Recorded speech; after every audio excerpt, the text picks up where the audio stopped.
Amén. Todos juntos damos más glorias a nuestro Dios. Gloria a Dios, gloria a Dios, gloria a Dios para siempre. De inmediato dejaremos a nuestro hermano Jordi González con la palabra del Señor, al cual le entregamos este lugar y lo saludamos y lo recibimos con glorias a nuestro Dios. Gloria a Dios, gloria a Dios, gloria a Dios para siempre.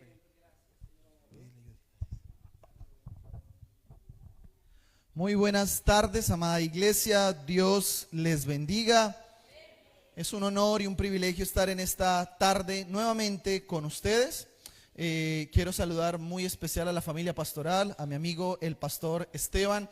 De verdad que cuando vine la primera vez aquí a Chile, lo conocí cantando y hoy tuve el privilegio nuevamente de volverlo a escuchar. De verdad que salíamos a algunas iglesias y el pastor siempre estaba allí cantando para el Señor. Así que es un honor para mí volverlo a ver después de 7 años nuevamente y aún sigue intacta nuestra amistad. Así que es un honor estar aquí con ustedes. Mi nombre es Jordi González, yo soy pastor misionero, felizmente casado, soy del país de Colombia, tengo un hermoso hijo y vivo en una ciudad donde llueve café. En el baño hay café, debajo de la cama hay café, tengo un jabón de café, por todos lados hay café. Es una tierra muy cafetera, amamos el café y en Colombia tenemos un dicho y es que es un dicho nada más entre los colombianos, ¿no? Que sin café es imposible agradar a Dios. Es un dicho nada más de nosotros, así que no se asuste, no son herejías. Muy bien. Junto a mi esposa somos los directores y fundadores de un ministerio de movilización y capacitación evangelística llamado o llamada Mission Go, donde venimos trabajando ya hace más de 11 años en plantación, construcción y el discipulado de tribus indígenas en la selva amazónica. Nos encanta llegar a la selva, construir iglesias así como estas de madera, se las sembramos, pero también predicamos el evangelio en estos lugares. Y así muchas personas se han convertido. Y para más información, síganos en nuestras redes sociales como @misiongo. Pero muy bien, hoy no vine a hablar de eso, vamos hoy a la palabra de Dios. Amén. Colóquese de pie por un momento y permítame orar al Señor específicamente por su palabra en esta tarde. Cierre sus ojos, cierre sus párpados y oremos. Padre, en esta tarde te damos gracias por el honor y el privilegio que tú nos das de estar en tu casa para alabarte, adorarte y glorificar tu nombre, Señor. Hoy oramos, Padre, que mientras tu palabra es expuesta, Señor, tú hables a lo más profundo de nuestros corazones. Oramos que tu Espíritu Santo, Señor, haga lo que ningún hombre puede hacer sobre nuestras vidas. Y tócanos, ministranos, háblanos, Señor. Llévate toda pereza, todo sueño, llévate todo lo que nos distraiga de escuchar tu palabra, y que mientras tu palabra es leída, obres milagros, Señor. Que mientras tu palabra es compartida, Señor, tú levantes al caído, al que ha venido enfermo, al que ha venido triste, Señor. Que hoy le llenes con tu palabra, porque tu palabra nos da vida y renueva al cansado y da alegría al triste, Señor. Oramos, Padre, también que hoy sea un tiempo de corazón a corazón contigo, Señor. Te decimos presente, queremos escuchar tu voz. En el nombre de Jesús, amén y amén. Muy bien, antes de sentarse con la persona que tiene a su lado, abrácelo, dígale bienvenido, bienvenida a la casa de Dios, abrácelo. Abrácelo, dígale bienvenido, dígale sonría que Cristo le ama, no haga mala cara, se va a arrugar, así que sonría, no es tiempo de hacer mala cara, dígale Cristo le ama, dele un abracito. Muy bien, tome su silla, póngase cómodo.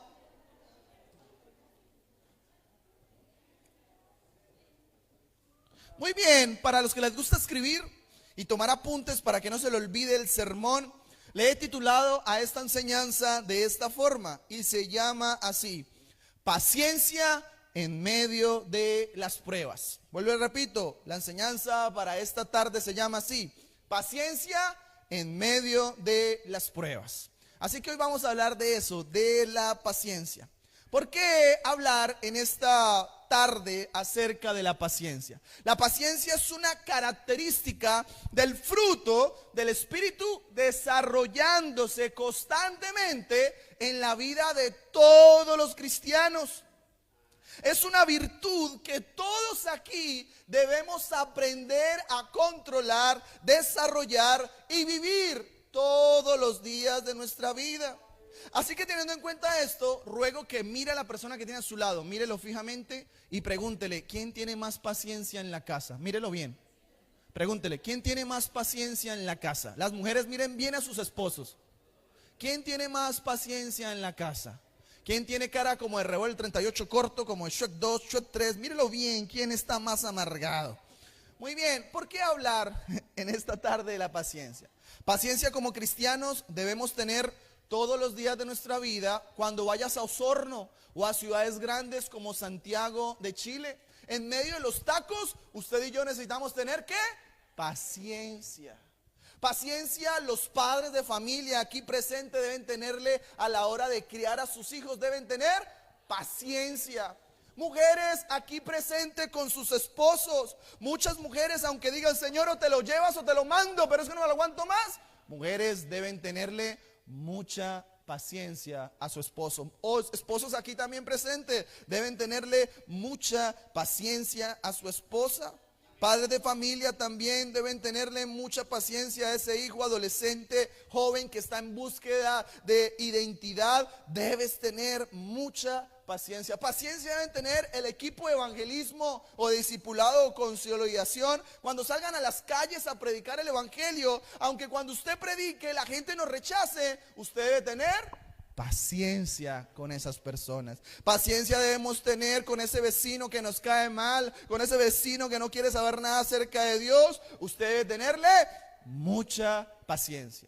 Es una herejía o es una mentira todos aquellos cristianos que piensan que porque su papá y su mamá lo criaron así, usted también va a ser así. Pues quiero decirle algo, cuando vienes a Cristo, nueva criatura eres.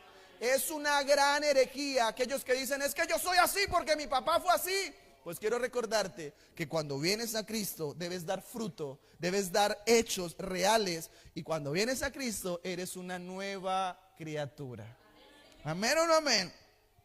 Así que para hablar en esta tarde acerca de la paciencia, quiero hoy compartir a uno de los hermanos o medio hermanos de Cristo llamado Santiago.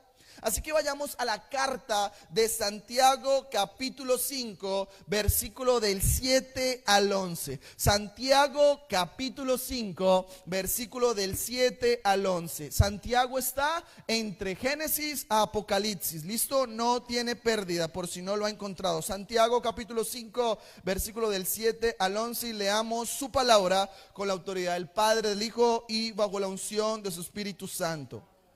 Paciencia en medio de la prueba. Versículo 7, y leamos su palabra. Por tanto, hermanos, tened ¿qué? Paciencia. ¿Hasta cuándo? Santiago, inspirado por el Espíritu Santo, llama a la iglesia de ese momento y a nosotros en esta tarde a que tengamos ¿qué? Paciencia. Y Santiago dice, hasta la venida del Señor. Así que todos los días debemos tener paciencia. O hasta que usted y yo partamos de esta tierra o muramos. Pero ahora Santiago, muy creativo, por si no le queda claro que debemos tener paciencia, Santiago ahora nos va a dar 3 ejemplos para que se los sumemos a nuestra paciencia. Y vamos con el primer ejemplo que Santiago nos da y dice, mirad cómo el labrador, yo quiero que subraye allí con un esfero o color la palabra labrador. La palabra labrador sería el primer ejemplo que Santiago nos da en esta tarde. ¿Y qué es más sigue diciendo Santiago? Que este labrador espera el precioso fruto de la tierra, aguardando con paciencia hasta que reciba la lluvia temprana y la lluvia tardía. Versículo 8, tened también vosotros paciencia y afirmad vuestros corazones, porque la venida del Señor está cerca. ¿Cuántos dicen amén por eso? Versículo 9, hermanos, no os quejéis unos contra otros, para que no seáis condenados. He aquí, el juez está delante de la puerta. Versículo 10, y vamos a nuestro segundo ejemplo para que se lo sumemos a nuestra paciencia. Y Santiago continúa diciendo, hermanos míos, tomad como ejemplo de aflicción y de paciencia a quienes, a los profetas. Subraye esta siguiente palabra y es los profetas, que hablaron en el nombre del Señor. Versículo 11, he aquí tenemos por bienaventurados a todos los que sufren, y habéis oído de la paciencia de Job. La paciencia de Job sería el tercer ejemplo que Santiago nos da en esta tarde para que se lo sumemos a nuestra paciencia. Y continúa Santiago y finaliza, y habéis visto el fin del Señor, que el Señor es muy misericordioso y compasivo. ¿Amén o no amén? Muy bien, tome su silla, por favor. Para nosotros entender el por qué Santiago repite la misma palabra del versículo 7 al versículo 11, necesitamos entender el contexto histórico, el contexto teológico del por qué Santiago repite intensamente la misma palabra 5 veces. ¿Y cuál es la misma palabra que acabamos de pronunciar? Y es la palabra ¿qué? Paciencia. Para entender el porqué o el corazón de Santiago, el por qué repite 5 veces en esos corticos versículos la palabra paciencia, yo quiero que nos traslademos históricamente a qué estaba pasando en esa época y la cultura de Santiago. Preste la atención, se lo voy a compartir rapidísimo. Santiago escribe una carta de tan solamente 5 capítulos a una iglesia de cristianos judíos dispersos por toda la antigua Israel en ese momento. Esta es una carta para migrantes, es una carta también para gente que lo ha perdido todo, que le han quitado todo, que les están maltratando solamente por ser ¿qué? Cristianos. ¿Y por qué Santiago escribe esta carta? En esa época había un dictador, un rey muy malo, un gobernador malísimo llamado Agripa. Este hombre llamado Agripa había colocado una carta real, la había sellado con su anillo romano y había dicho esto: a toda persona que se vista como cristiano, que hable de ese tal Cristo, que se congregue a alabar a ese tal Cristo y no adoren al César, va a ser perseguido, torturado, quemado y deportado. Como si estuviéramos en nuestra época. Aquellas personas que se coloquen corbata, aquellas personas que vistan con saco, van a ser perseguidos, torturados y quemados. Como si estuviera en nuestra época. Así que de ahí en adelante este hombre, Agripa, envía esta carta al Imperio Romano. El Imperio Romano lee la carta en ese momento y empiezan una carnicería contra los cristianos. Los comienzan a matar, a perseguir, los comienzan a tal vez a sacar de las poblaciones, los están sacando y hay una migración increíble solamente por ser imitadores y seguidores de Jesús. A las mujeres en embarazo en ese momento les están abriendo su vientre, sacan sus niños y los queman vivos. No tienen derechos humanos. No tienen tampoco cascos azules. La ONU no dice yo tengo derechos, si me pega con 13 años lo demando. No existe nada de eso. Allá es, ¿crees en Dios o te matamos? En ese momento hay una persecución horrible. Y perdón lo que voy a decir a continuación. Para el Imperio Romano, los cristianos son la escoria, la basura de la sociedad. No los quieren. Son maltratados, les está yendo mal. Quiero decirle algo, en esa época perseguían a los cristianos para que no siguieran a Jesús. Actualmente nos toca perseguir a los cristianos para que vengan a la iglesia. ¿Cómo la ve usted? Así que les está yendo re mal a esta iglesia. No los quieren. Y Santiago asume un liderazgo inspirado por el Espíritu Santo, y del capítulo 1 al capítulo 5 el corazón de Santiago es este, y le dice esto a la iglesia: iglesia, en medio de la persecución, en medio de las circunstancias adversas, en medio de las pruebas y las aflicciones, debemos siempre colocar nuestra mirada en Jesús. Y hoy quiero recordarte lo mismo, iglesia. Actualmente tú y yo en nuestros países disfrutamos de una libertad religiosa. No nos persiguen, no nos matan por nuestra fe como pasa en la Ventana 1040. No nos están persiguiendo por ser cristianos. Pero hoy quiero recordarte algo: en medio de tus pruebas, en medio de las aflicciones, en medio de la enfermedad, en medio de los momentos difíciles, yo quiero recordarte que debemos siempre colocar nuestra mirada en Jesús.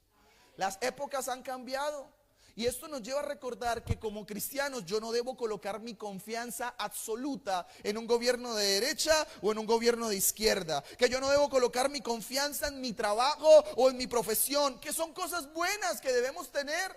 No debo colocar mi confianza ni siquiera en el dinero, ni en lo material, ni en mi carro, ni en mi casa. Yo debo, por encima de todo esto, siempre colocar mi mirada en Jesús.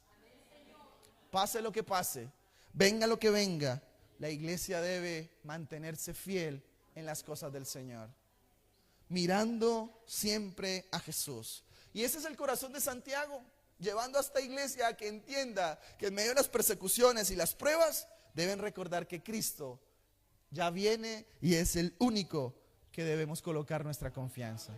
¿Amén por eso o no amén?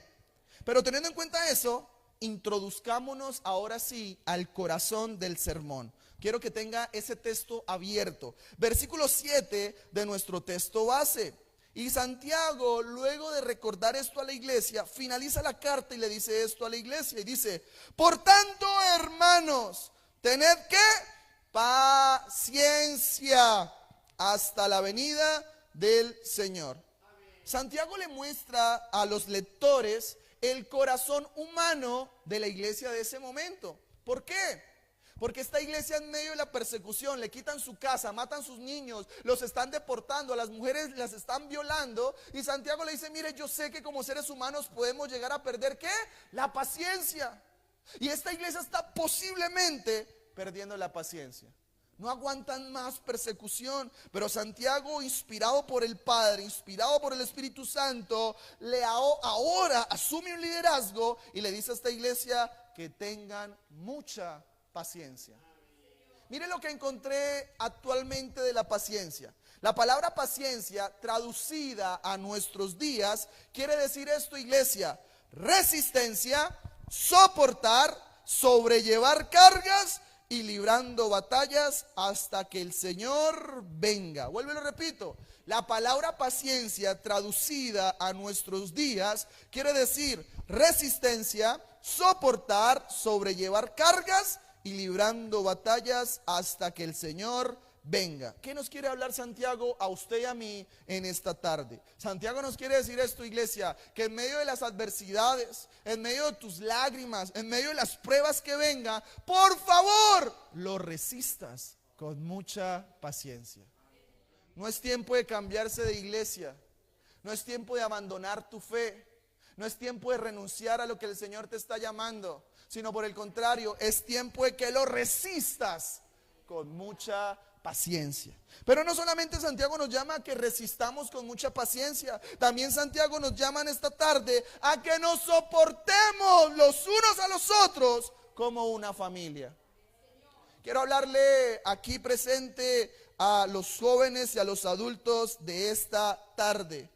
Adultos aquí presentes hacia los jóvenes. Escuchen esto, adultos. Los jóvenes actualmente tienen una cosmovisión totalmente diferente a ustedes. Van a vestir totalmente diferente a ustedes. Llevan un lenguaje totalmente diferente a ustedes. Y a pesar de las diferencias, Santiago nos llama a que por favor los soportes con mucha paciencia. Quiero ahora hablarle a los jóvenes hacia los adultos y adultos mayores. Escuchen esto, jóvenes aquí presentes. Los adultos actualmente son la voz de la experiencia. Han vivido muchísimos más años que nosotros y por ende merecen ser respetados, y no solamente respetados, sino honrados de parte de nosotros. Y a pesar de nuestras diferencias, Santiago nos llama a que, jóvenes, los soportes a los adultos con mucha paciencia. Pero no solamente Santiago nos llama a que resistamos y soportamos, sino que también nos llama a que nos ayudemos a llevar las cargas los unos a los otros. Cuando Santiago nombra de que debemos tener paciencia y llevar cargas, esta carga que nombra aquí la Biblia o la descripción de la Biblia es llevar cargas sobre nuestros hombros pacientemente. Y es imposible creer que dentro de una iglesia cristiana, si yo veo a un hermano de mi sangre o a un hermano de la fe llevando cargas difíciles en su vida, yo me haga el dormido, el desentendido o el de las gafas oscuras, el que no ve nada. Es imposible creer que dentro de una iglesia eso pueda pasar. Y como cristianos necesitamos ayudarnos, tener más empatía los unos a los otros. ¿O a dónde está el amor de Dios sobre nosotros? El amor de Cristo hacia el prójimo. Y Santiago nos llama que aunque se le caigan 40 veces sus cargas, le ayudemos a llevar 180 veces sus cargas, así como a usted y a mí cuando iniciábamos nos ayudaban a llevar las cargas. Quien no conoce su historia está condenada a repetirla. Y es importante que la iglesia entienda que demostremos pacientemente, aunque se le caigan muchas veces, le ayudemos pacientemente. Y no digas, Señor, mándale un rayo, y que ese hermano se cambie de iglesia, pero eso no me lo aguanto más. Usted debe ayudarle a llevar sus cargas pacientemente hasta que Cristo venga. Y no solamente debemos llevar cargas, sino que Santiago nos expresa que debemos librar batallas hasta que el Señor venga. Te guste o no, cristianos aquí presentes, vamos a librar batallas hasta que Cristo venga. Y esa es la vida del cristiano. A veces suave, a veces duro, a veces tal vez un poquito mediano, pero en todo Dios nos lleva a que tengamos mucha paciencia. Pero volvamos nuevamente al versículo 7 de nuestro texto base. Santiago ahora le dice a la iglesia de ese momento y a nosotros en esta tarde, por favor, iglesia, tengan mucha paciencia. Pero ahora, muy creativo, Santiago, e inspirado por el Espíritu Santo, da 3 ejemplos para que usted y yo en esta tarde se los sumemos a nuestra paciencia. Y miren cómo inicia Santiago, muy creativo. Versículo 7, y dice Santiago esto: mirad cómo el labrador espera el precioso fruto de la tierra, aguardando con paciencia hasta que reciba la lluvia temprana y la lluvia tardía. Como primer punto, primer ejemplo, para que usted escriba allí en su blog de notas y no se lo olvide, escúchelo muy bien. El labrador que Santiago nombra aquí representa simbólicamente, con P mayúscula, grande, los procesos de Dios sobre tu vida. Vuelvo y repito, como primer punto, primer ejemplo. El labrador que Santiago nombra aquí representa simbólicamente los procesos de Dios sobre nuestra vida. Te guste o no, iglesia, el Dios al que ha venido a adorar, el Dios al que usted lee en la palabra de Dios, el Dios al que usted sigue, te guste o no, es un Dios de procesos. Pero actualmente la iglesia universal se está enfrentando ante una generación que no le gusta ser procesada, que no le gustan los procesos. Y vamos a tocar ejemplos dentro de la iglesia y fuera de la iglesia. Estamos viviendo dentro de nuestras iglesias una generación que en cualquier llamada de atención abandona la iglesia y se cambia a otra iglesia, porque no le gusta que lo reprendan, no le gusta que le llamen la atención. Y se cree muy sabio, pero cuando le llaman la atención, le corrigen en algo, se va. no le gustan los procesos. Nos estamos enfrentando ante una generación que rápido quiere subir aquí al frente, que rápido quiere ser influencer, pero cuando los llamas a orar a las 5 de la mañana y que venga y se arrodille en esa banca, no lo hace. No le gusta, pero sí quiere mandar, sí quiere exigir, sí quiere tal vez mandar a otros. Nos estamos enfrentando ante una generación que no quiere leer, pero sí quiere mandar. Que no quiere estudiar, pero sí quiere mandar. Y te guste o no, lo quieras o no, los procesos son saludables y forman nuestro carácter. Dios no quiere hombres y mujeres all star, estrellitas fugaces. Él quiere hombres y mujeres conforme a su corazón. Y ahora no solamente pasa dentro de nuestras iglesias, pasa afuera. Nos estamos enfrentando ante una generación que el mundo le llama la generación de cristal, la generación tipo horno microondas, que todo lo quieren rápido, instantáneo, pero no quieren vivir procesos, no quieren pionerar nada, no quieren empezar nada de cero, nada, como lo empezaron nuestros antepasados, desde cero, para fructificar lo que vemos actualmente. Y no voy a satanizar lo que quiero nombrar a continuación, pero debemos tener mucho cuidado. Usted la puede consumir, yo la consumo, es una bendición, pero debemos tener mucho cuidado con lo que está sucediendo actualmente. Hay una tecnología llamada la IA, que significa la inteligencia artificial. Y esta tecnología está convirtiendo a nuestros jóvenes en personas flojas, en personas que no quieren leer, en personas que no quieren vivir procesos. ¿Por qué? Solamente por darte un ejemplo. Hay una persona que está a punto de graduarse de arquitectura y esa persona tiene que sacar su proyecto de grado, tiene que estudiar, trasnocharse y leer muchos libros, pero él no lo quiere hacer. ¿Y sabe qué puede ir a hacer? Puede ir a la inteligencia artificial y en menos de un minuto le dice: me voy a graduar de esto, quiero este proyecto de grado y quiero que hables de esto en mi tesis de arquitectura. Y la inteligencia artificial en menos de un minuto te arroja todo tu proyecto de grado para que usted lo presente sin leer, sin trasnocharse y sin estudiar.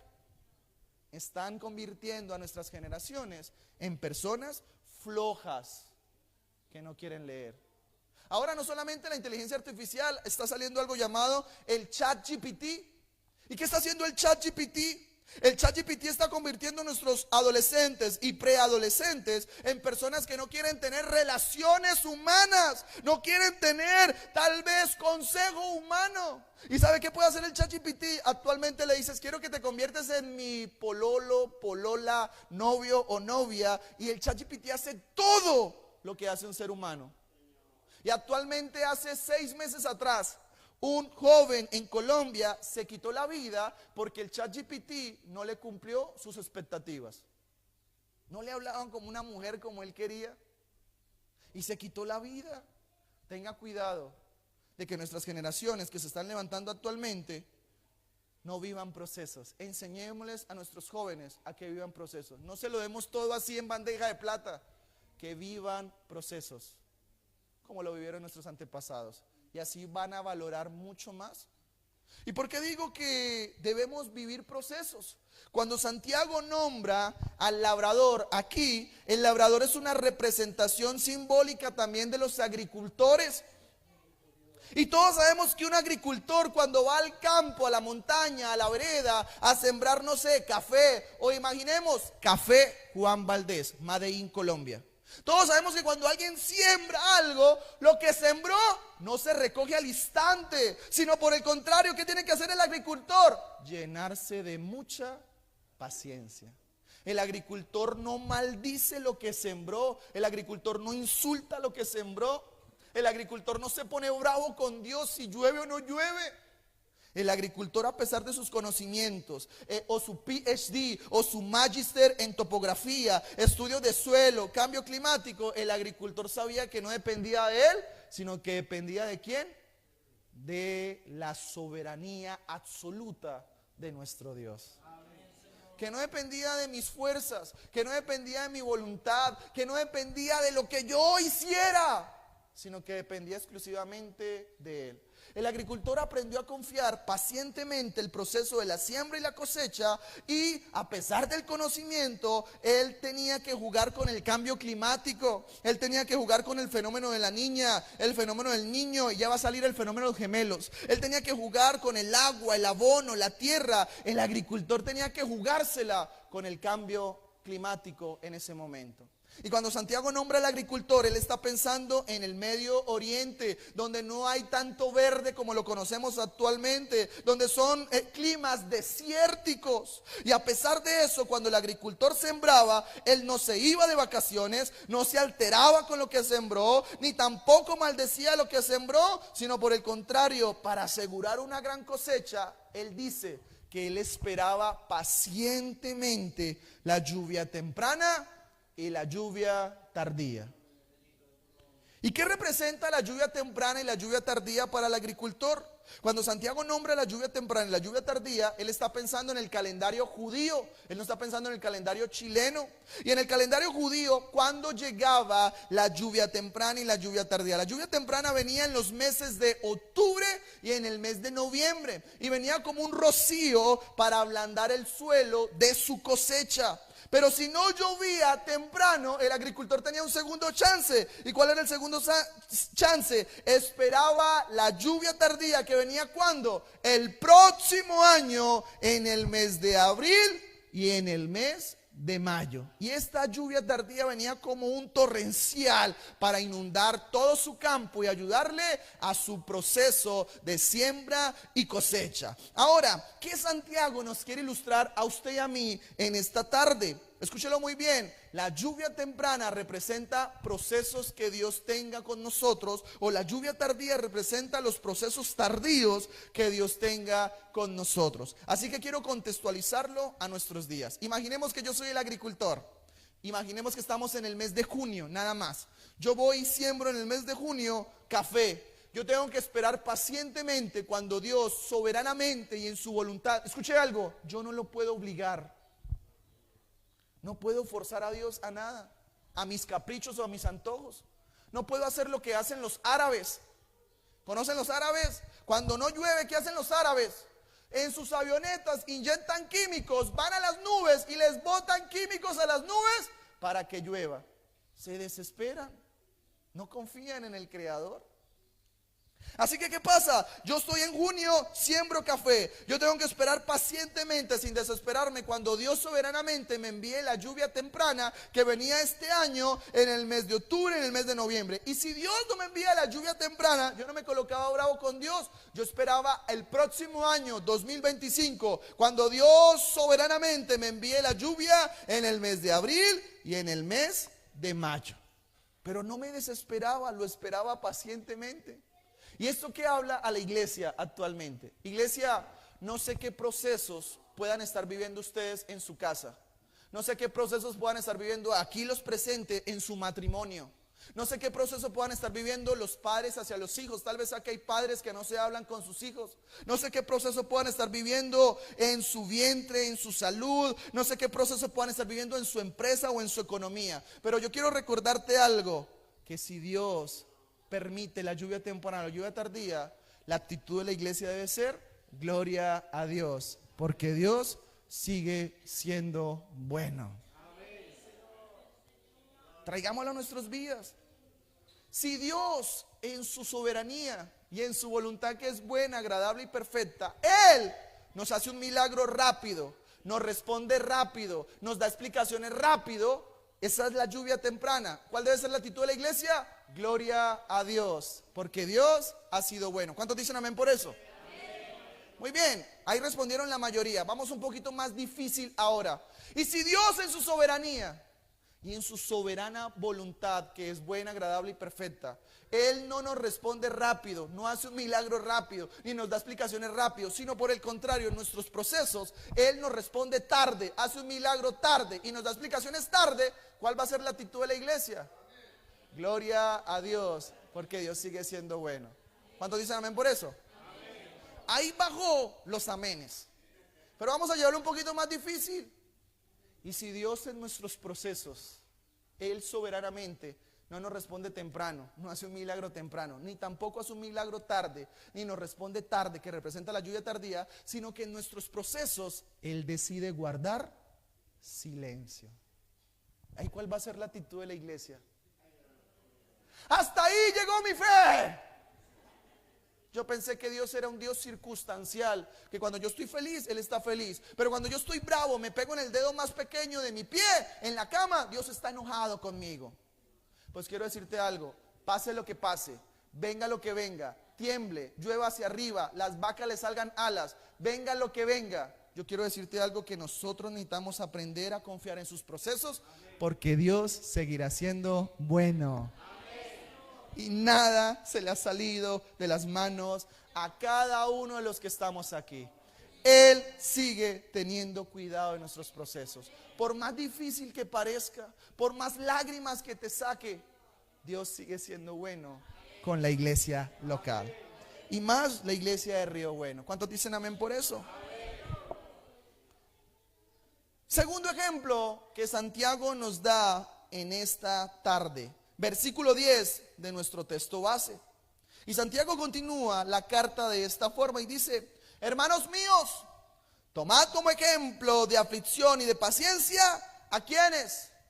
A los profetas que hablaron en el nombre del Señor. Como segundo punto o segundo ejemplo, para que usted escriba allí en su blog de notas y nunca se lo olvide, escúchelo muy bien.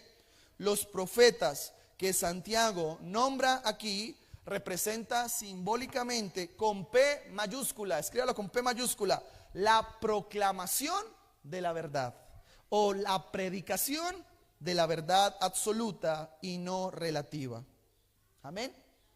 Cuando Santiago nombra a los profetas, él no está pensando en los profetas que a usted y a mí nos gusta, o en los profetas actuales. Cuando Santiago nombra a los profetas, él no está pensando ni siquiera en los profetas del Nuevo Testamento. Cuando Santiago nombra a los profetas, en su mente él está pensando en los profetas del Antiguo Testamento. Y cómo los profetas del Antiguo Testamento se dividen en dos partes. La Biblia los narra o los divide en dos formas: profetas mayores y profetas menores. Cuando Santiago nombra a sus profetas, él está pensando en esto, que literalmente mientras proclamaban, profetizaban, anunciaban la ley, el Pentateuco o las profecías, fueron ultrajados, maltratados, quemados, les escupían en su rostro, todo por ser predicadores de la verdad absoluta y no relativa. Le decían la verdad en la cara a la gente, sin pena, sin vergüenza y sin temor. No les daba miedo decir la verdad. Y préstele mucha atención, ¿quiénes son los profetas mayores? Los profetas mayores son nada más 4. ¿Quiénes son? Isaías, Jeremías, Ezequiel y Daniel. Préstele mucha atención como los padres de la iglesia. ¿Quiénes fueron los padres de la iglesia? Cristo tuvo discípulos y esos discípulos tuvieron otros discípulos. Esos discípulos de estos discípulos les llama el mundo los padres de la iglesia. Préstele mucha atención como los padres de la iglesia narran que murieron los profetas mayores. Isaías, primer profeta, dice que cuando sale a las calles a profetizar, predicar, anunciar la venida del Mesías, anunciar al Cordero de Dios, su propio pueblo se molesta tanto con la predicación de Isaías que ¿sabe qué hacen con Isaías? De sus 2 pies lo amarran, lo estiran, de sus 2 manos se las abren y se las estiran, y con un machete o un serrucho de abajo hacia arriba por toda la mitad lo partieron en 2. ¿Por qué? Porque a la gente religiosa del momento les molestó la predicación de Isaías. Pagó un precio por decir la verdad. Siguiente profeta era llamado el profeta llorón. Lloraba tanto del rechazo, lloraba tanto del pecado, que cuando Jeremías sale a las calles a profetizar y a predicar, a evangelizar o a discipular, su propio pueblo se molesta con él. ¿Y sabe qué hacen? No toman tomates, toman piedras y se las lanzan a Jeremías, y Jeremías en la calle muere desangrado por decir la verdad. Ezequiel fue un hombre que, si estuviera en nuestra época, le hubiera dicho a las personas que aunque esos dioses tengan ojos, no ven, que aunque tengan oídos, no escuchan, que aunque tienen boca, no hablan, que aunque tienen cuerpo no nadan, y si los botas al río no van a nadar porque son de mentiras. Ezequiel, si hubiera estado en nuestra época, le hubiera dicho a la gente que el verdadero Dios, se moleste quien se moleste, el verdadero Dios con D mayúscula es el Dios suyo y el Dios mío y al que hemos venido a adorar. Que no hay otro Dios como Él sobre este planeta Tierra. Así se molestara quien se molestara. Ezequiel fue un hombre que le hubiera dicho a las personas de esta época que no todas las religiones nos llevan al Padre. Eso es una herejía. Ezequiel, si hubiera estado en nuestra época, no le hubiera dicho a la gente, no, que todas las religiones nos van a salvar. Eso es mentira. Solamente uno, se llama Jesús. No hay otro. Nunca va a haber otro, ni nunca va a existir otro. Así que Ezequiel le hubiera dicho a la gente que pegar una penca de sábila en la parte de arriba de su casa a nadie le va a traer buena suerte. Que colocar una herradura de caballo en la parte de atrás de su puerta a nadie le trae buena suerte. Que tal vez colocar la cruz debajo de su casa o debajo de la almohada a nadie le trae buena suerte. Que verse la rosa de Guadalupe a nadie va a salvar. Que tal vez irse al Cerro San Cristóbal en Santiago de Chile de rodillas a nadie va a salvar. Ezequiel es un convencido y le dijo a la gente de su propia generación que el verdadero Dios era el Dios suyo y el Dios mío. Y lo mataron por decir la verdad. Les molestó la verdad. Daniel, siguiente profeta. En la época de Daniel, a la gente no le gustaba cómo Daniel oraba. Daniel oraba 3 veces al día en dirección hacia Jerusalén. Daniel no comía la comida del rey, no le hacía pleitesía al rey. Daniel tampoco se arrodilló ante el sistema religioso de la época, sino que Daniel fue perseguido, criticado y encerrado en una fosa llena de leones. ¿Cuál es el común denominador de los profetas mayores, profetas menores y los discípulos de Cristo? Que todos en su totalidad murieron por una causa. ¿Y cuál fue su causa? La verdad. Antiguo Testamento, Dios como único Dios. Nuevo Testamento, Jesús como el único Hijo de Dios. Que no hay nada. Y todos en su totalidad los mataron. Llegamos a la conclusión de que este sistema de matanzas, el mundo, la Biblia llama como son mártires, gente que da la vida por la verdad. Y yo quiero decir algo con todo respeto, no se vaya a enojar conmigo ni me vaya a tirar piedras. Muchos creemos que ser un mártir de Jesús actualmente es esto: voy a la iglesia y el pastor de la iglesia no me dio la mano, no me saludó. Es la peor persecución que he vivido en toda mi vida. Me voy de la iglesia porque el pastor no me saludó. No me gustó que el predicador de hoy no tenía pelo. Me voy de la iglesia. No me gustó que esto o aquello, no me gustó el coro, no me gustó.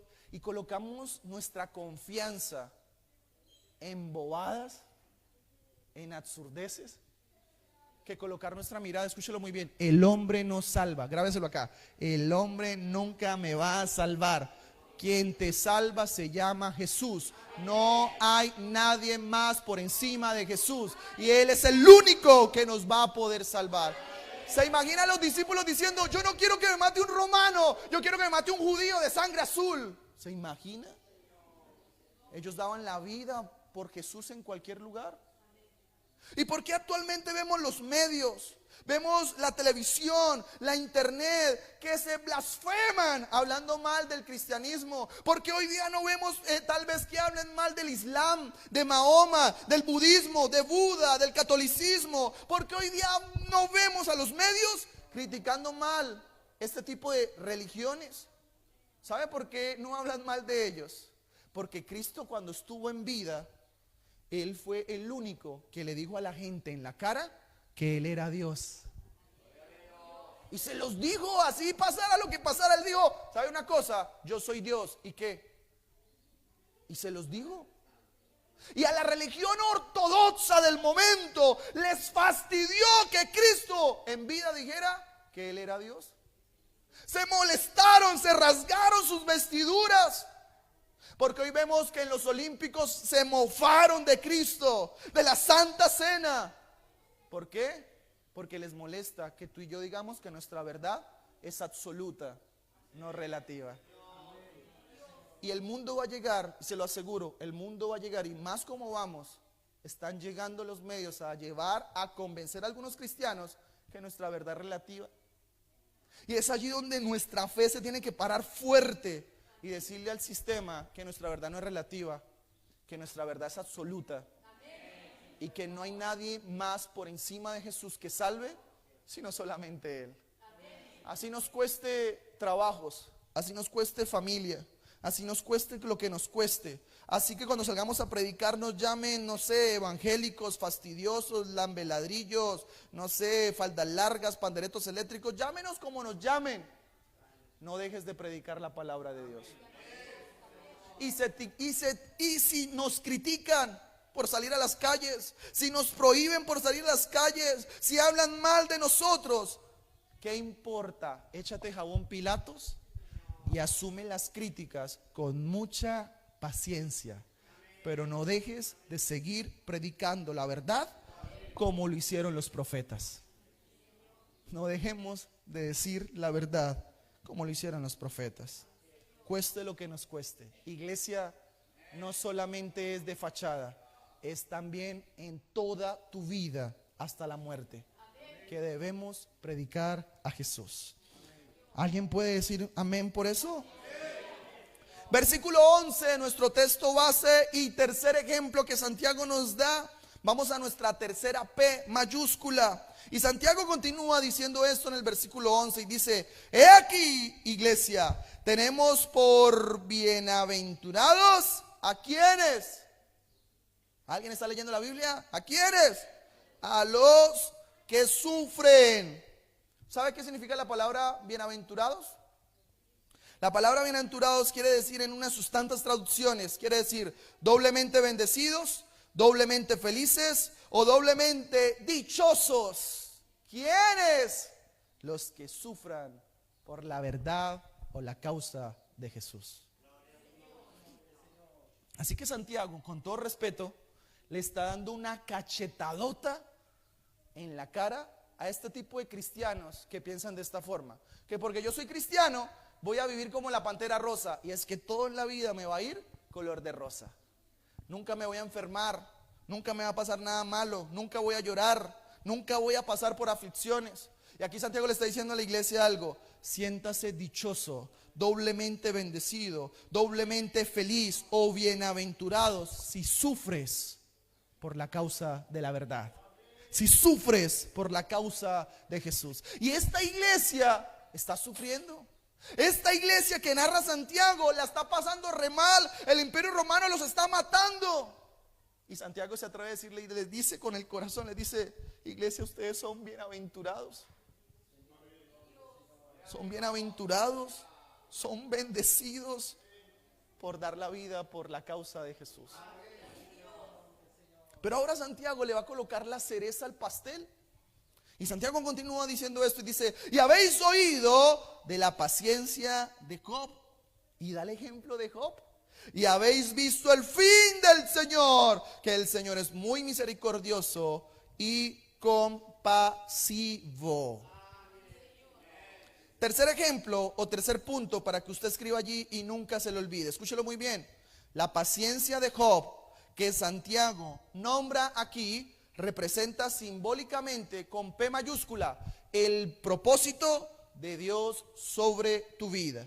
Vuelvo y repito, la paciencia de Job que Santiago nombra aquí representa simbólicamente el propósito de Dios sobre nuestras vidas. Quiero decirle algo aquí a los padres de familia, hombres aquí presentes: Dios sigue teniendo propósito global sobre sus vidas, sobre su trabajo, sobre su familia. Mujeres, cabeza de hogar aquí presente, quiero decirles que sus hijos no son maldición como el mundo habla. Sus hijos son herencia de Jehová.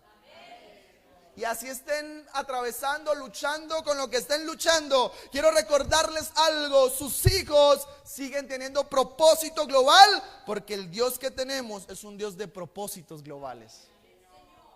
Sigue teniendo propósito sobre tus hijos, aunque en el momento no lo veas obrar. Él sigue teniendo propósito sobre usted y sobre mí. La prueba vendrá aunque muchas veces no la entendamos. Y sin importar las pruebas debemos recordarnos en esta tarde que todo en la vida va a obrar siempre para bien. Grábeselo en su mente y en su corazón. Que todo lo que pasemos, que todo lo que vivamos, sea bueno, sea malo, siempre el Señor lo tomará para obrar para bien. Escuche esto, arriba en el cielo nadie está jugando con nosotros a Jumanji, y más si es con La Roca. Arriba en el cielo nadie está jugando con nosotros parqués, dominó. Arriba en el cielo nadie está jugando con nosotros la Copa América o el Mundial.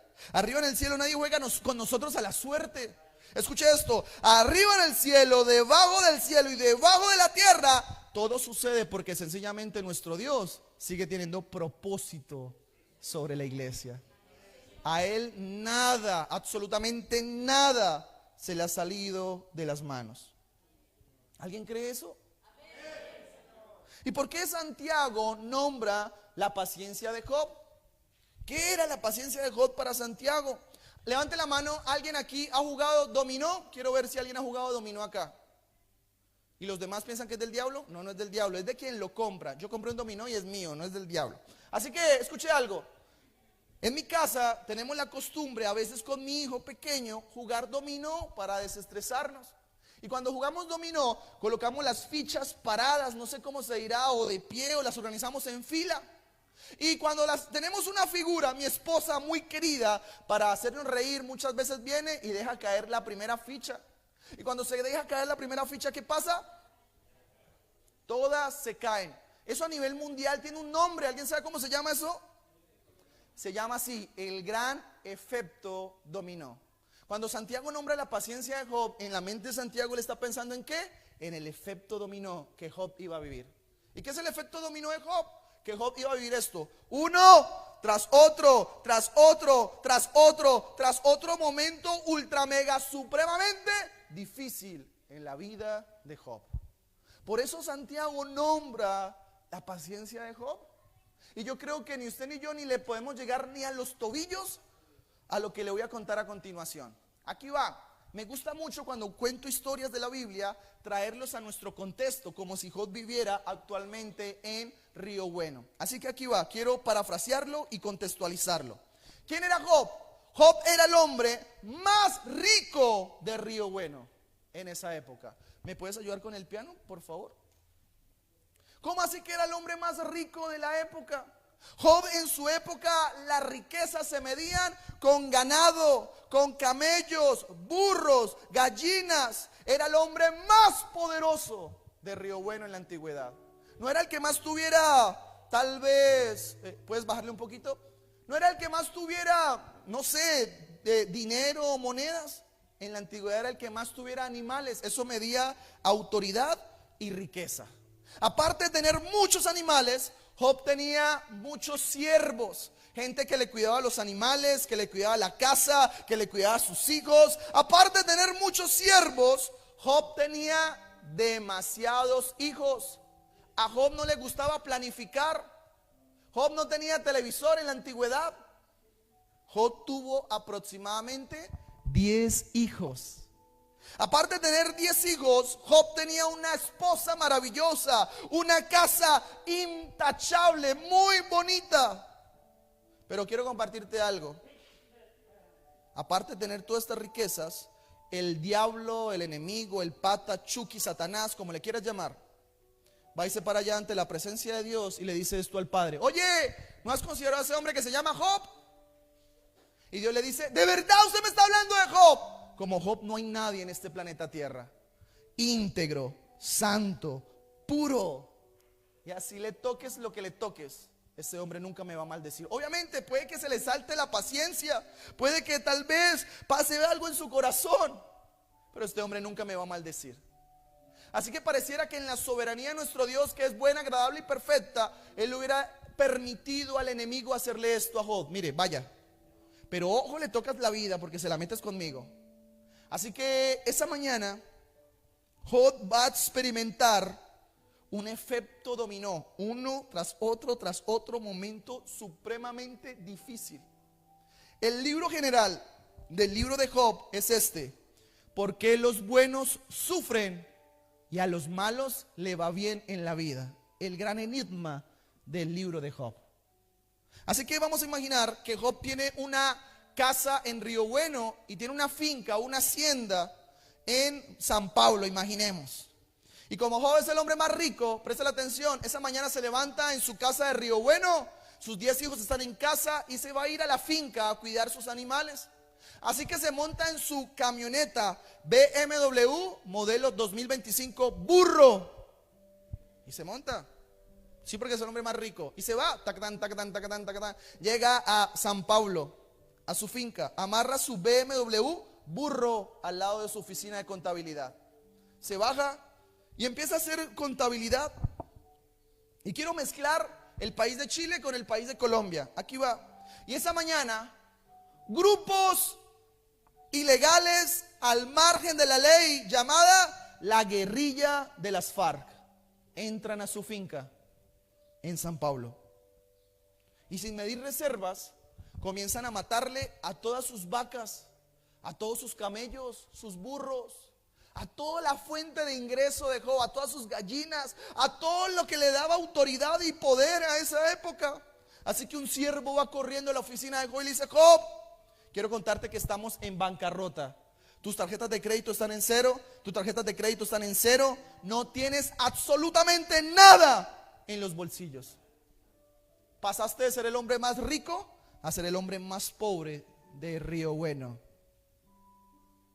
Así que Job se preguntará: pero si soy un hombre bueno, no le hago mal a nadie, soy el hijo de Dios, ¿por qué sufro? Pero eso no se quedó en la mañana. En la tarde entran a su finca nuevamente otro grupo guerrillero al margen de la ley llamado el ELN, y entran a su finca. Y sus siervos están recogiendo la sangre, levantando los restos de animales. ¿Y saben qué hace esta guerrilla? Comienza ahora a matarle a todos sus siervos. Los comienzan a matar, a degollar y a acribillar. Y solamente sobrevive uno. Está mal herido, ensangrentado, y él va corriendo herido a la oficina de Job y dice: Job, aquí está mi carta de renuncia, ya no trabajo más aquí.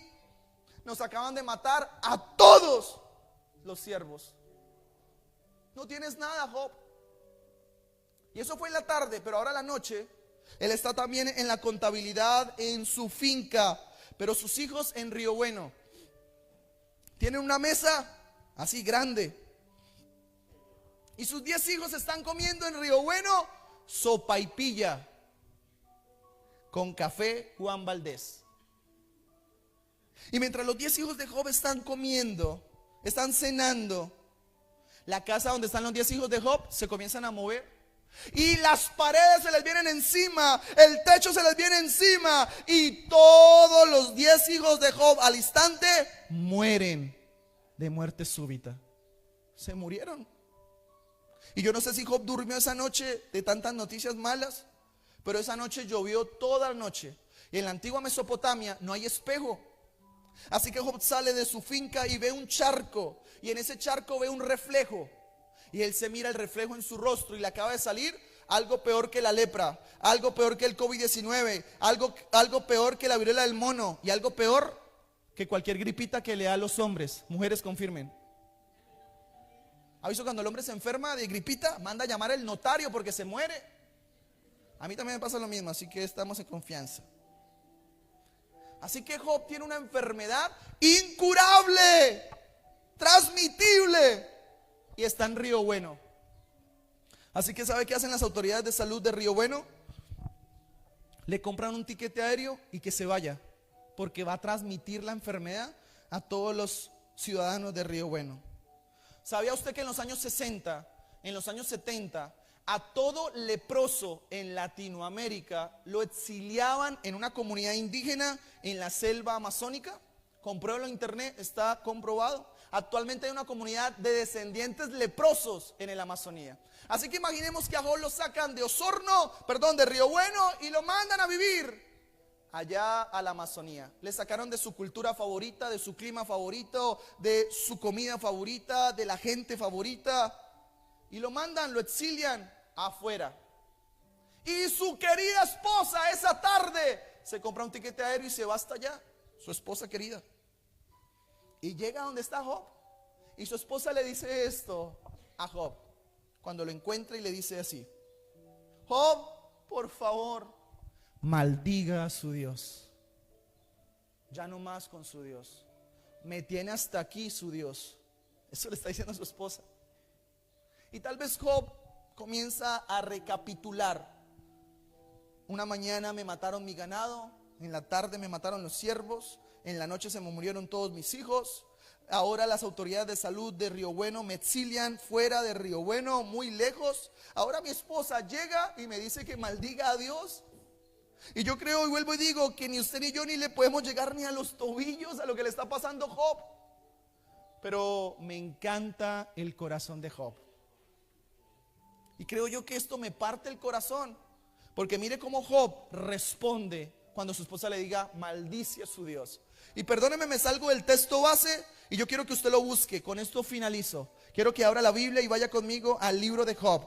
Job, capítulo 19, versículo 25. Yo quiero que lo busque para que lo compruebe. Job 19, versículo 25. Y mire cómo Job grita o se expresa desde lo más profundo de su corazón. Job 19, versículo 25.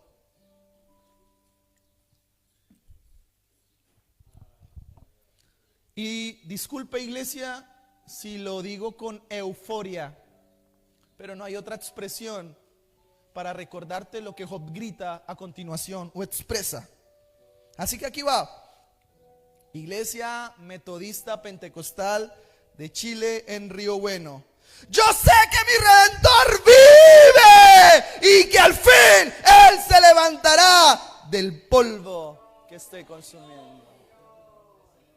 Yo no sé si usted puede captar eso en su mente, pero quiero recordarte algo. Job está expresando esto: que aunque lo haya perdido todo, que aunque haya perdido a mi familia, que aunque haya perdido mi economía, que aunque haya perdido mi cultura, que aunque mi esposa me está diciendo que maldiga a Dios, no me importa. Lo único que me importa es saber que mi Redentor vive. ¿Y qué es mi Redentor? Mi Redentor se traduce en mi máximo pariente, el único que me podrá tal vez acompañar en los momentos difíciles. Job está diciendo esto, que aunque todo el mundo se vaya, yo sé que mi Redentor está así. Bendito es tu nombre, Señor. Está cerca a mí. Y esto me lleva a recordar un texto y es este: aunque padre y madre nos dejaren, aunque tus amigos se vayan, aunque algo le pase a tus hijos o se vayan, el único que nunca se va es el Redentor, mi máximo pariente. Y a mí me sorprende algo porque Job teológicamente fue escrito en la misma temporada del Pentateuco, en los primeros 5 libros de la Biblia. Y Job está viendo desde la antigüedad. Él está diciendo y afirma: no me importa, yo sé que mi Redentor, Cristo, es el Redentor. Yo sé que mi Redentor vive. Él venció la muerte y Él está viendo 2000 años adelante, 3000 años adelante, y dice: no me importa, porque sé que el Hijo de Dios vive y tiene control de esta situación. Y Él me levantará del polvo que estoy consumiendo. ¿Sabe qué me enseña también Job? Que todo en la vida tiene una fecha de caducidad. Iglesia, tu enfermedad no es eterna, tiene una fecha de caducidad. Iglesia, lo que estás viviendo con tus hijos en casa no es eterno, tiene una fecha de caducidad. Y mujeres aquí presentes, lo que vives en tu vientre no es eterno, tiene fecha de caducidad. Hombres aquí presentes, lo que están viviendo no es eterno, tiene una fecha de caducidad. El único eterno aquí se llama Jesús, nuestro Redentor. Él es el único, no hay otro como Él.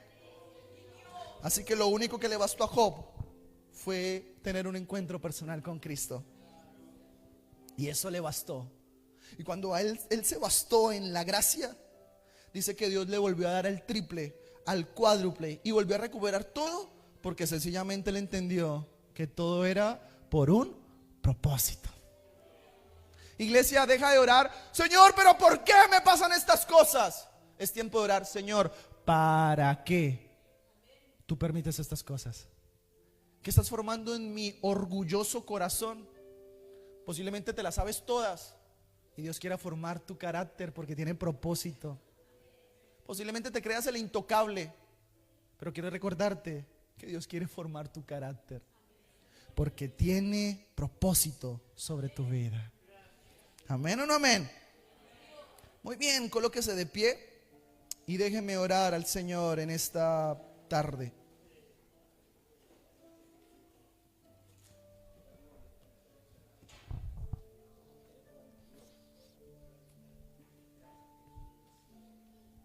Espíritu Santo, yo ya hice mi parte. Ahora yo te ruego que tú hagas la tuya, la más importante. Y ve donde yo no puedo llegar. Y ve a lo más profundo de su ser. Ve a lo más profundo de sus corazones. En el nombre de Jesús. ¿Alguien se grabó las 3P? Así que déjame recordarte las 3P.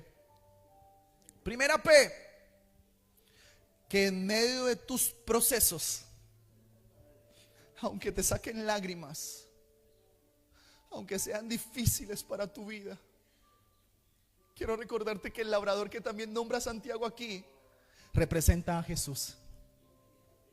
Y Jesús cada mañana, iglesia, cada tarde y cada noche, quiero recordarte que sigue labrando tu vida en medio de los procesos difíciles.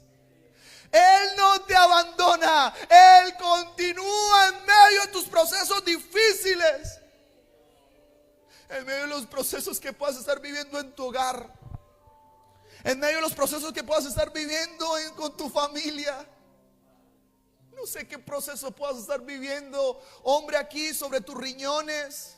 No sé qué proceso puedas estar viviendo aquí en tu salud.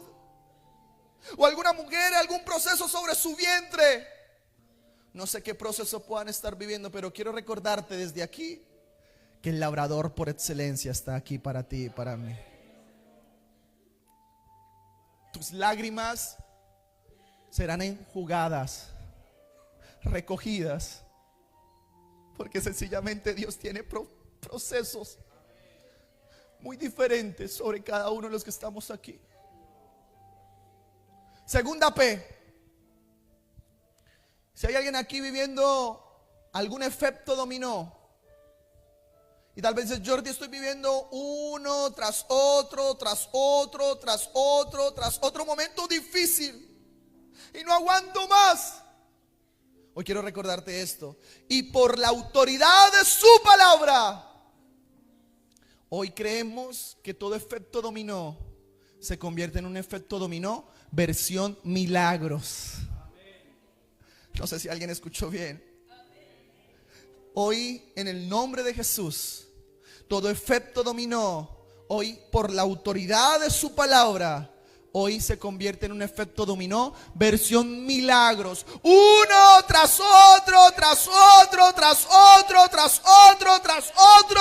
Milagro sobrenatural sobre tus hijos. Milagro sobrenatural sobre tu empresa. Milagro sobrenatural en tus finanzas. Milagro sobrenatural en tu salud. El Dios que sigue teniendo propósito, segunda P, sobre tu vida, hoy te recuerda que no estás solo. No estás sola, mujer. Mujer que estás aquí, no estás sola. Dios sigue teniendo un propósito global sobre tu vida. Y si tú crees que la Biblia es la voz de Dios, pues déjame compartirte algo de parte de la voz de Dios. Vamos, levanta tus manos. Yo no sé si alguien aquí en esta tarde ha venido a esta casa y se levantó en esta mañana diciendo: Señor, si tú no me hablas, yo estoy a punto de botar la toalla. Yo estoy a punto de renunciar. Ya no aguanto más con el diaconado, el liderazgo. No aguanto más. Estoy viviendo momentos difíciles en mi vida. Señor, háblame, te pido. Pues yo quiero confirmarte esto. Isaías 43, versículo 19. Y dice esto: he aquí, iglesia, que que en esta tarde yo hago cosas nuevas sobre tu vida, que pronto va a salir a la luz. Y pronto nos habla de procesos. No la conoceréis al instante, nos habla ahora de el propósito que Dios tiene sobre tu vida. Pero escucha esto, pero Él otra vez abrirá camino en medio de tu desierto y ríos en medio de tu soledad. Hoy quiero recordarte que todo desierto hoy empieza a reverdecer por la autoridad de su palabra. Hoy todo momento de depresión, hoy todo momento de soledad, hoy todo momento de desespero, hoy quiero decirte que su espíritu vendrá sobre tu vida como ríos, y no cualquier clase de río, el río de su espíritu sobre tu vida, para enseñarte que no estás solo.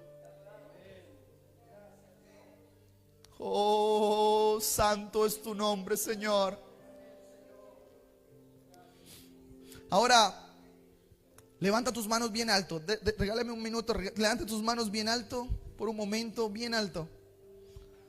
Y la tercera P es esta. Señor, yo te ruego que hoy tu iglesia, hasta la muerte o hasta que Cristo venga, no dejemos de predicar como lo hicieron los profetas. No dejemos de proclamar tu palabra como lo hicieron los profetas. Señor, y estas manos que se levantan, a donde los lleves de vacaciones, a donde los lleves de turismo, a donde los lleves en su trabajo, a donde los lleves, Señor, con su familia no cristiana, que no paren de predicar tu bendita y poderosa palabra. Señor, que estas manos cuando oren por los enfermos, algo suceda. Que estas manos cuando oren por el inconverso, algo suceda. Señor, usa sus manos. Y como dijo Pablo a los romanos, cuán hermosos son los pies de los que anuncian las buenas nuevas. Señor, hoy no solamente queremos ser pies, hoy queremos ser manos, profesiones, matrimonios, ancianos, adultos, jóvenes que predican tu palabra. Usa estas manos, Señor, y que a donde vayan no paren la verdad, no paren el río de tu verdad. Señor, y también oramos para que nos ayudes a desarrollar paciencia, Señor.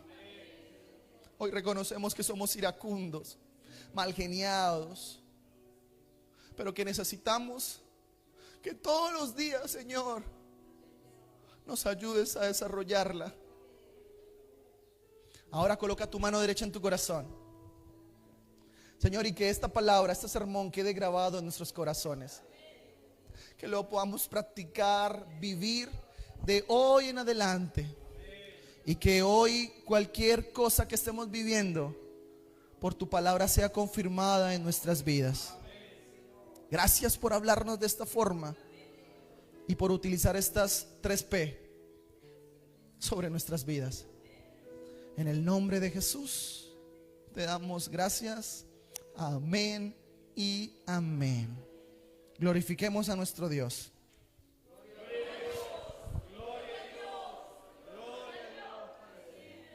Muy bien, iglesia, tome su silla. Así es Dios, ¿no? Nos habla de una manera increíble, ¿no? Muy bien, para concluir, nos encantaría, no sé si esta sea nuestra última vez, pero nos encantaría ser amigos en las redes sociales para que usted pueda conocer de fondo nuestro trabajo. Así que le ruego que por favor, al tiro, como dicen algunos, pueda seguirnos en Instagram como @missiongo para que compruebe lo que le voy a decir. Mi esposa y yo trabajamos en un proyecto de donación de tanques y construcción de iglesias en la selva amazónica.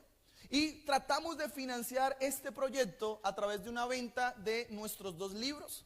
Por misericordia de Dios, mi esposa y yo hemos escrito 2 libros. Uno se llama Héroes de Barro y el otro se llama El Dios de las Segundas Oportunidades. Con la compra de alguno de estos 2 libros, nosotros financiamos, ayudamos a seguir llevando filtros y agua potable para las comunidades indígenas. Lastimosamente los niños allá, luego de dejar de amamantar de mamá, obligatoriamente tienen que ir al río Amazonas a tomar agua café, turbia o contaminada. Y muchos de ellos, de la distancia que hay de la civilización a la comunidad o a la selva, no alcanzan a llegar hasta sus casas. Así que muchos mueren de tener parásitos, larvas o amebas en su estómago de tomar agua totalmente café. No la toman como usted y yo la tomamos transparente o la tomamos a diario. Esta gente no lo tiene de esa forma. Así que vendemos estos libros para tratar de ayudar a estas personas. Y también creamos o fabricamos llaveros artesanales traídos de la selva amazónica con un fruto llamado el azaí. Y el hilo es algo llamado chambira, con lo que ellos tejen su ropa. Esto está en la parte de atrás para que por favor al final pueda acercarse, pueda mirar y pueda llevarse algo que siempre nos recuerde. Dios les bendiga, muchísimas gracias y los dejo con mi hermano. Le damos más glorias a nuestro Dios. Gloria a Dios, gloria a Dios, gloria a Dios para siempre. Pasaremos a entonar una alabanza y así recibir el segundo trabajo de ofrenda. Dios ama y bendice al dador alegre. Sigámonos gozando en la presencia de nuestro Dios.